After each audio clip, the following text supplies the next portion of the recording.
tai vat atrodo mano bolidas, sveiki visi. Trumpas reportažėlis iš Tartumo sporto bazės. Susirinkom minti hidrą, tai šiais metais minsiu 1700 km. Praeitais metais miniau 500, pasibandyti, dabar minu pilną maršrutą. Žiūrėsim, kaip gausis, kaip per metus patobulėjau. Šiaip, kas manęs nežino, tai esu labiau keliautojas negu dviračio entuziastas. Esu apkeliavęs ir dalį Amerikos, ir visą Europą 200 000 km, tai šita patirtis man biškai leidžia nuolaidžiau žiūrėti į savo pastangas ir šitos iššūkius. Tačiau vis tiek darbo bus. Susirinkom visi, nuvažiavom su autobusu į Tartumo sporto bazę.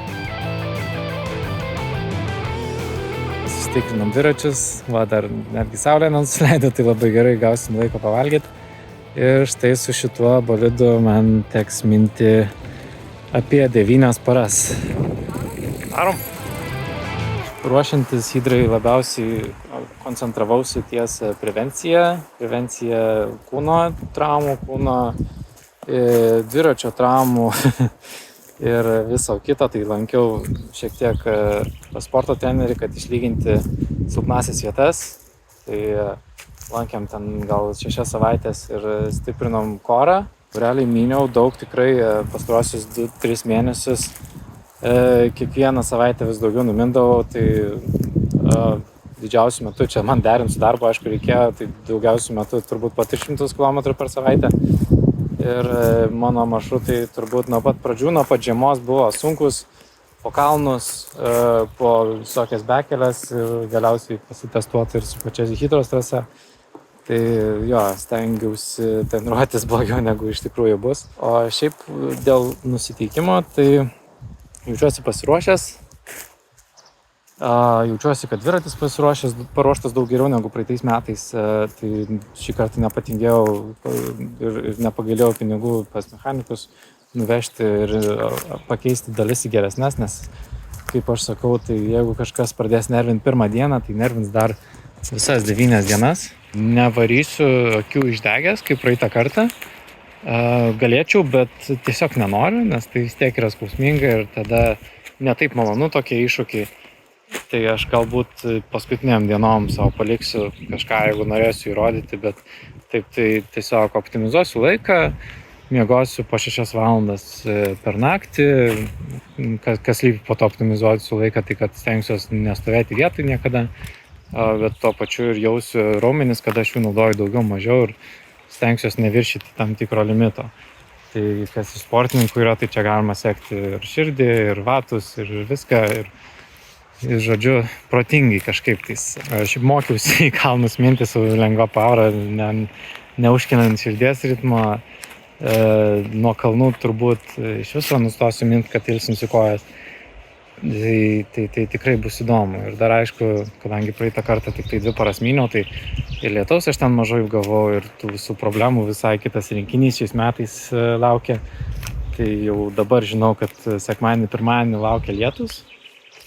Paėmiau šį kartą ir nuo lietaus visas apsaugas ir įrangą, ir savo, ir kelnes netgi paėmiau. Tai žiūrėsim, paeksperimentuosim. O dabar galiu nebent aprodyti pačią įrangą. Priekyje turime žieminės striukės, kuri kaip ir dubliuosis kaip miegmaišis. Tik gaila pusė kūno, tai jeigu koja šals dėsiu striukę ant kojų, jeigu viršus, tai ant viršaus. Čia yra sunkus ir storas tašiukas, po gal gilėsiuos. Tai sukišau palapinę, kilimėlį ir tokį miegmaišio įdėklą, kuris ten mažai užima, bet šilumos duoda kažkiek. Bet jis toks moralinis, labiau užsidengti. Priekiniuose stambiaguose laikysiu maistą.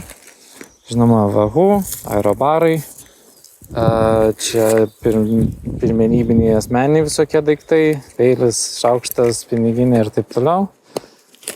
Taip pat investavau į maišelį, kuris labai kompaktiškai susipakuoja, kai turėsiu daugiau maisto ar vandens. Turėsiu 2 buteliukus priekyje, kas ir taip svorio daug ant vairo bus, tai žiūrėsiu, ar nepervargs mano rankos. Tai realiai turbūt visą dieną dažniausiai ir važiuosiu su tiesiog 2 buteliukais po litrą, plus minus, bet turėsiu galimybę ir čia vandens įsikrauti. Tai čionais yra visa mano elektronika ir vitaminai, čionais yra visi mano mechaniniai dalykai, vaistinėlė, Dar ir kelnes nuo lietaus čia sugebėjau sukišti. Toks kūrybiškas sprendimas, bet man labai pasteisino testavimo metu. Žinoma, pompa. Tai jo, netiek ir daug čia tų daiktų. Šitoj kupriniai yra tik tai drabužiai. Turbūt vasara nors ir šilta, bet vis tiek pusė dienos minama yra šaltesnių laikų, tai pusę aš tų drabužių būsiu ir susirengęs. Turiu ir amortizatorius balnelio, ir paprastus priekinius amortizatorius. Sistema čia ne kažko ypatinga, tiesiog paprastas dviratis, gal labiau orientuotas į važinėjimą trailais, tai nuo kalnų į kalnus, o ne lygomis lietuviškomis, bet visai man patinka ta didelė eiga priekinėje šakėje. Tai leidžia greičiau minti ir visokių nesąmonių daryti. Linksmiau važiuoti, kitaip tą. Pasiruošimo metu įdomu, bet daugiau laiko ir pinigų turbūt skyriau tam prevenciniam dalykam negu dviračio atnaujinimam. Ir gal ir prasmingai taip padariau, nes minti iš tikrųjų lengva, bet reikia pasirūpinti, kad nebūtų tų klaidų kažkokių, tais, kad kažkas sugenda ir tenka stoti ar taisyti, ar skauda kūną kažkur ir nieko nepadarysi tada. Tai va taip. O dabar poilsis ir laukiam ryto.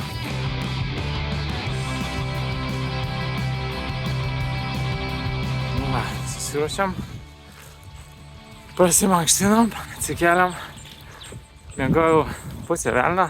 Biškai sunku buvo užmigti ryte, bet gal tai ženklas, kad gerai išsimiegojau. Bet kita vertus, tai čia per 10 dienų mažas skirtumas. Yra daug dalyvių, kurie neįtin gerai pasiruošę. Tai sėkmės jiem. Aš jaučiuosi gana toks labiau prie taip pasiruošusiu, kad galėtų pretenduoti į podiumą. Bet kol kas tikrai neplanuoju ir važiuosiu lėtai. Nusprendžiau visai pirmą dieną nestoti, pertraukų nedaryti iki vakaro, nes šiaip esu naktinė pelėda, o miegoti reikės eiti anksti su tamsa, tai noriu būti pavargęs. Dabar visi susiruošė jau prie finišo linijos, tai ir aš važiuoju.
Užlipu į kalniuką. 100 km reportažas. To, kad man sunku, bet iš tikrųjų labai gerai nuotaika. Viskas super. Tik ką pastojau Coca-Colos išgerti ir pailsėti. Praktiškai be pertraukų variau. Kaip ir sakiau, visai stengiausi mint mažiau, bet pertraukų nedaryti. Tai visai gavos ir visai poziciją neblogą užėmiau. Su latviukais čia varau. Tai vieni aplenkė, tai kiti aplenkė. Tai aš aplenkiu visus. Šiaip gana tuščia, tai iš to, kad tuščia sprendžiu, kad esu gana priekį. Jo, sako, dvasia pakeli. Viskas jėga. Svarbiausia, pavalgiau prieš pusvalandį. Iškart geriau pasidarė. Valgiau bemindamas į kalną, vos neapsivėmiau. Bet, eksperimentas čia. Ar galiu viską nuo dviračio pasidaryti. O, kartais plentų duoda pailsėti. Tai beje, prieš pertrauką labai jau pradėjo skaudėti riešus ir viską. Tai atsiguliau ant laiptų, pagulėjau kaip bomžas. Vestė, gal manęs niekas čia nepažįsta. Ir važiuojam toliau. Galvau, gal visai to parduotuvį nestot iki sekančio miesto didmiesčio, bet pažiūrėjau, dar 80 km laukia. Tai sekantis reportažas turbūt bus iš ten. Šiaip, gamta labai graži. Kai kurios posūkis atsimenu iš praeito karto. Ir einasi visai lengvai. Kitaip, minu dviratį. Praėjusią kartą aš šitą dviratį turėjau tik tai 2 mėnesį. Nelabai mokėjau naudotis. O dabar irgi patobulinimų daug padaryta. Tai pavyzdžiui, svarbiausias tai, kad galėčiau įsijungti, išsijungti amortizaciją. Čia su mygtuku. Tai jau turbūt kokį 200 kartų išjungiau ant kiekvieno kalniuko. Buvo ir keliai pradėjo skaudėti, bet pirmi 50 km visi lekia kaip išprotėję, tai ten nenuostabu. Nu va, asfaltas baigėsi, tai iki kito.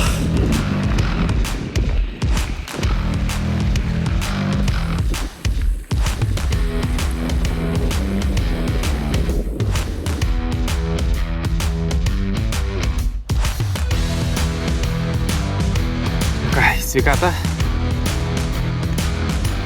Pasiekiau kitą miestelį. Išsidaužiau. Dabar pailsėsiu, nes laukia vienas sunkesnių etapų. Kojas atsisako. Jau jaučiau ir prieš valandą, kad esu gana tokiam limite savo raumenų. Kai jau vos ne uždegimų kvepia. Tai biškį pristabdžiau. Prieš tai buvau netgi 4 vietoj, bet čia laikinai, aišku, nes dabar jau kartu dviese 5 esam. Na ir vis tiek pirmą dieną tikrai nereikia lenktyniauti. Dabar tikslas tiesiog atgyti iki sekančio kalnų etapo. Tai labai padeda iš tikrųjų, kad praeitais metais važiavau, nes žinau, kas laukia. Galbūt reikėjo pasanalizuoti labiau ir kitus etapus. Šiek tiek pasanalizavau, atsimenu tos sunkesnius. Paskutiniai 80 km kažkur, tai ten buvo tiesiog tiesiai važiuoti, lygumas, gravelis, biškį miškiuko. Kartais nuo kalno atrodo 10 km mini. Tai labai paprasta. Jo, biškį abino, nes šalia manęs visi varžosi, lenktyniauja, neįdomu man. Draugė siunčia iš Galiorkos, iš Vidurio, linkėjimus ir sako, kad ten visi draugiški kartu susėdė prie parduotuvės. O mes čia talžomės, bele kaip. Per 6 valandas 19 minučių pertrauką. Dabar dar padidinsiu 15 minučių, nieko nežinau. Ir eisiu kapotis. Tai va tiek.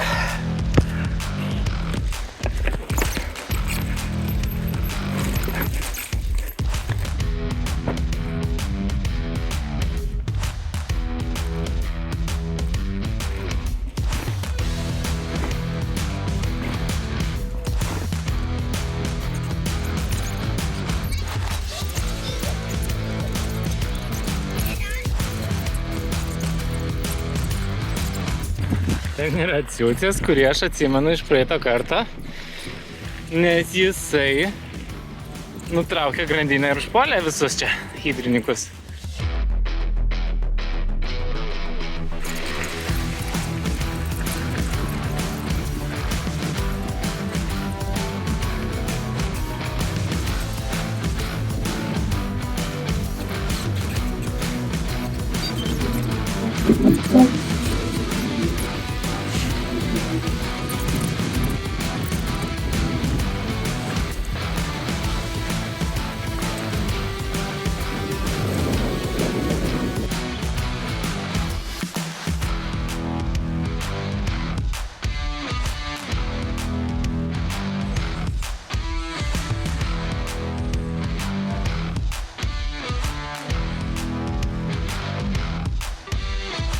Nu ką, o kaip gražu.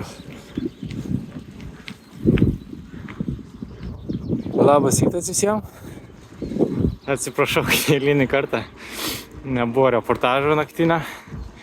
Atvažiavau su su tamsa įveikęs 230 km. Išsimiegau 6 valandas, išsimaudžiau upėj, nusprendžiau leisti savo komfortą naktimis. Tai kaip namie, kaip keliaujant, viską savo pasidariau, paskutinis išvažiavau, pirmas atvažiavau, paskutinis išvažiavau, ten mūsų miegojo stovyklavietėj gal 8 ar 10 žmonių, dar naktį varė, tai nežinau kiek ten sustojo, gal 3 valandom. Nesiparinu dėl to, kad praradau kokių 10 vietų. Matau, kad žmonės tikrai šį kartą labai stipriai varo. Nežinau, kas bus po to, nes jie miegojo labai mažai. Kaip praeitais metais dauguma stojo 4 valandom, 5-6, tai dabar visi iš karto kažkada lekia. Arba aš užtrukau išsiruošiant iš stovyklavietės. Tikiuosi, čia garso yra per tą vėją.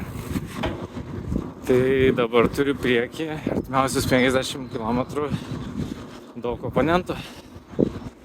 Nors iš tikrųjų nesinori čia jų lenkt. Keliai jaučiasi. Noriu labai lėtai minti. Dar lėčiau negu vakar. Vakar pirmą pusę dienos gal ir bandžiau pasišakoti. Tai tą geresnę poziciją užėmiau. Šiaip labai patenkintas dėl savo poilsio laiko mažo. Tai 9 valandas minimo, 1 valandą poilsio ir susiojimo ir parduotuvių. Tai sakyčiau labai geras rezultatas. Čia neskaitant miego. Tai jeigu neskaitant miego 10% resting greitas, tai su miegu nežinau 40. Neskaičiau dar. Va, kaip mūsų veda gerai. Tai 200 km nuvažiuoti. Vis savo sakau ir kitiem, kad čia buvo sunkiausias etapas Estijos bent jau. Šiandien laukia pakilimas ilgas į 280 metrų. Tada labai smagus nusileidimas. Ir labai norėčiau į to nusileidimo numinti iki sutemstant. Čia miegojau praeitą metą. Pajudėjau 8 valandą. Dabar irgi yra 8. Tai skirtumas tik tas, kad miegojau 3 valandom ilgiau. Tai turbūt galima sakyti, kad 3 valandom greitesnis esu už save praeitą metą. Čia. Gal ir gerai, kad čia nebandžiau važiuoti. Panašu, kad čia 5 palapinės stovėjo estų. Tai vienintelis skirtumas, kurį dariau, tai myniau lėtai ir nedariau valandos ilgumo pertraukų. Praeitais metais kažkaip nusprendžiau, kadangi aš esu keliautojas, kad nekeisiu savo įpročių, minsiu greitai, o tada ilsėsiu saugai. Tai pasirodo geriau minti lėtai ir nesilsėti visiškai. Bet va, kaip gražu. Opa! Tik ką iš smėlynų išlysta. Kaip ir praeitą metą, nesuprantu, kam tos smėlynus čia įtraukti. Labai nesmagu. Kas su graveliais, tai tiesiog eis vos 5 km. Nu, paskatinimas platesnės padangas rinktis. Vien dėl tokių vietų. Nes man nulipti netgi neteko turbūt. Jo, kaip ir neteko. Užsidėjęs storiausias padangas. Su fedbaiku dar galima čia būtų lengviau pravažiuoti. Ir jo, šiaip jaučiuosi nerealiai gerai. Apšilo kūnas. Ir jo, kažkaip investavau aš į tą savo poilsį. Kadangi turbūt vienintelis aš tiek ilgai miegojau. Vienintelis tiek ilgai pertrauką dariau, 8 valandas nemyniau. Nusiprauspėjau, tai žiūrėsim, ar man atsipirks ar neatsipirks.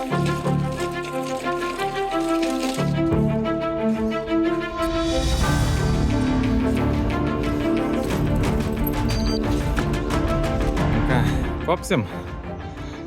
O taip.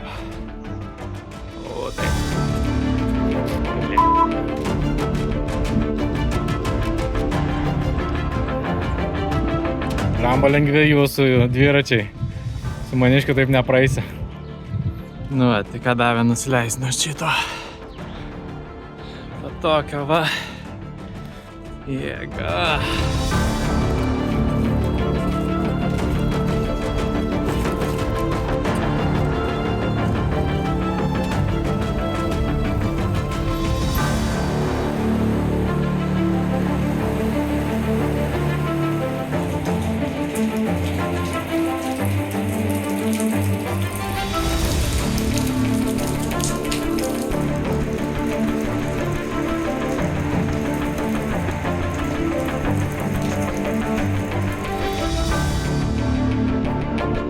Po lietaus gatvė.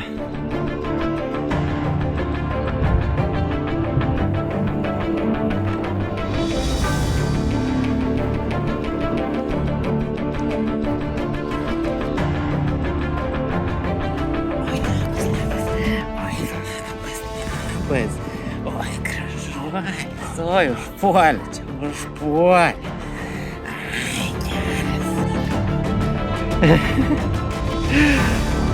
Nu, bėg.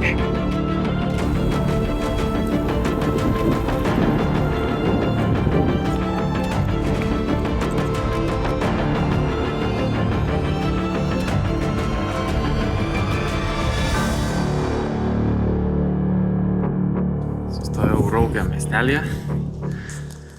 Arti kiek kilometrų? Virš 300. 340, 350. Buvo labai didelė įkalnė, nelengva, su įvairiais pėsčiomis ėjimais į kalnus. Buvo tokia, nesakyčiau, kad jinai sunki, tiesiog labai daug minimo į viršų buvo per 50 km ir sudražiau kelius realiai, kas yra ir iš vakar dienos klaidos, kad, kaip supratau, pirmą dienos dalį reikėjo minti lengviau, turbūt pirma zona, antra zona.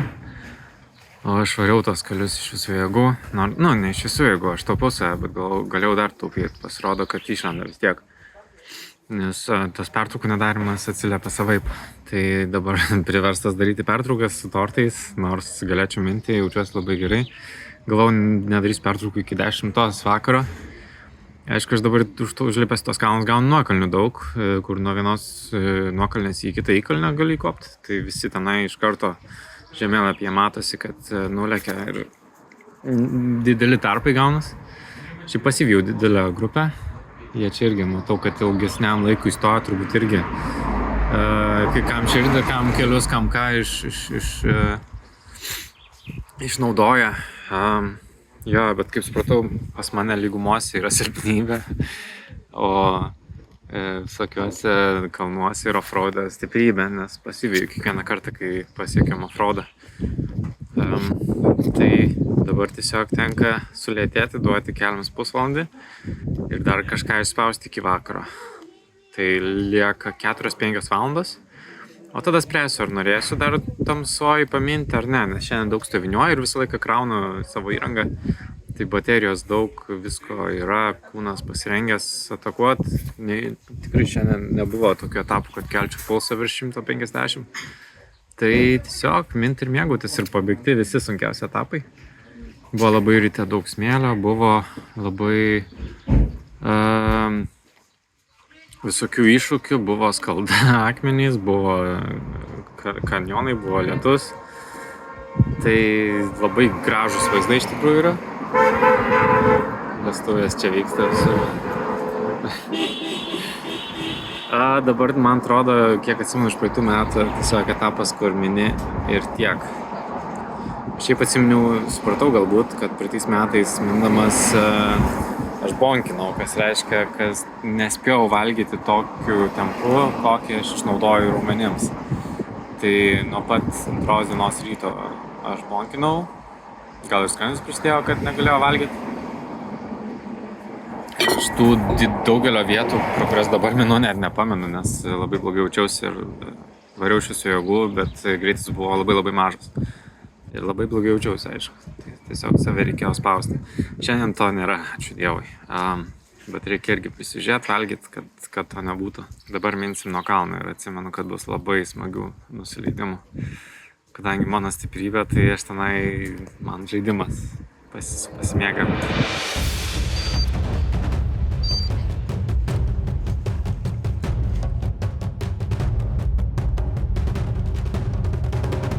Va, kokiais gražiais keliukais mes čia. Tai ką, dienos limitas kūno pasiektas. Greičiau judėti nebegaliu, galiu tik lėčiau. Tiesiog stumsiuos 4 valandas. Ir kur dasistumsiu, ten kempinsiu. Iš tikrųjų sekės gerai visai šiandien. Nu, nežinau, ar aš dar liksiu gyvas, bet atsikėliau valandą vėliau negu mano kaimynai sugulovai.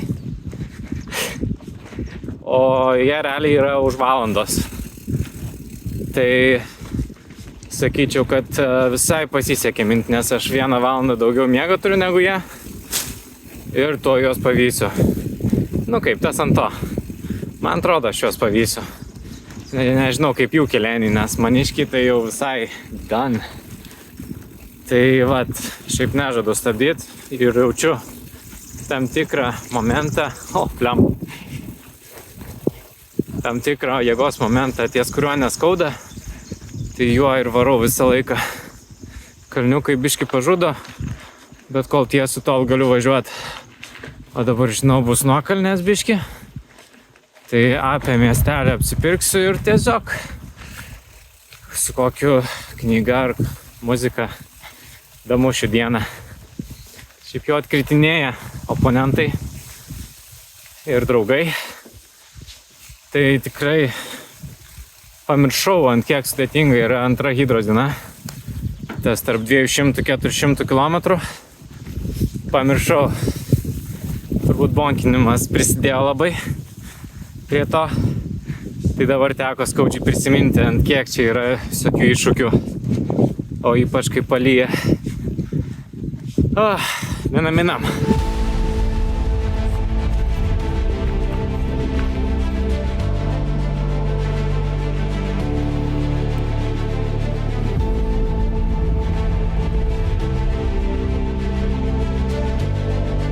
Hello.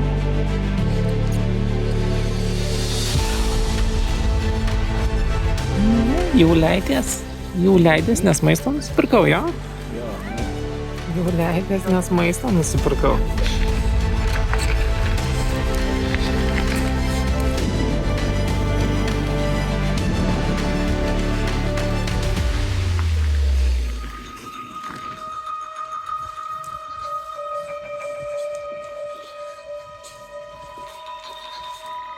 Pikta labai pelėda. Labai pikta. Labai pikta pelėda.